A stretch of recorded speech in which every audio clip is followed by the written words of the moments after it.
My name is Mitch, and I am on my way to test my bike FTP. Here we go.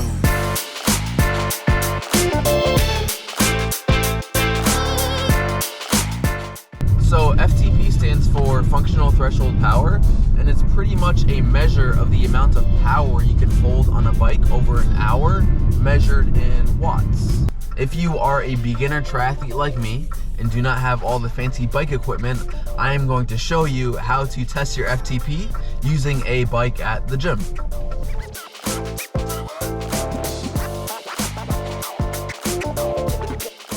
So I just got to the gym and now it's time to prepare myself for torture. Wish me luck.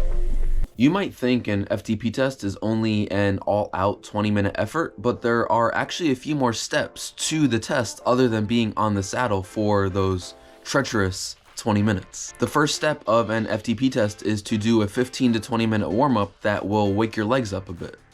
I suggest using part of that time to create a playlist that you can use during that impending 20-minute effort that will leave you in serious pain. I wound up choosing Killing in the Name, Down with the Sickness, The Beautiful People, Enter Sandman, Bodies, and Last Resort. All songs that'll get your blood flowing and help you embrace that impending pain to come. Once you're done with your warm-up, the next step of an FTP test is to complete a 5-minute maxed out effort. Besides this hurting very, very bad, as you can tell, this actually helped me gauge my power output ability. Those 5 minutes helped me obtain an estimate of my limits, which wound up helping me avoid killing myself on the 20-minute effort. By the way, the average power for my 5-minute effort was 222 watts.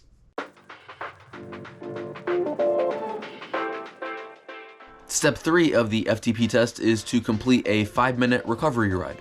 And once that is complete, it's time to start that dreaded 20-minute all-out effort. And off I go. This makes me laugh so much. Look at my face here. I'm like, this isn't so bad. And then here's me 3 minutes later. I was pushing around 240 watts for the first few minutes, but I eventually fell down to the 2 teens. I wound up skipping a few songs during the middle portion of my ride, so I was forced to choose a new song on the fly for my final 3 minutes of the FTP test. I chose my old standby, Otis, and then I pushed as hard as I could.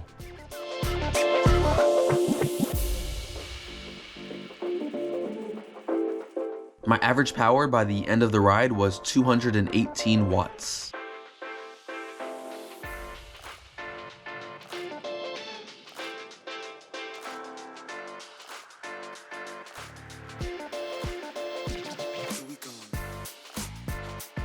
And you know you did the FTP test correctly if you feel like I look right here. Alright, so I am back in my car. I finished my FTP workout. I am exhausted. I am also attaching my GoPro to my car so I can speak while I drive. So my average watts for the 20 minutes was 218, which it's not bad, but in order to identify your FTP, you need to take your average watts over those 20 minutes and subtract 5%. So according to Google, 218 minus 5% is 207. So 207 is my FTP at the moment. So that's not a terrible thing. It's the 3rd FTP test I've ever done in my life. It's the first one I've done since surgery, which took place 2.5 months ago.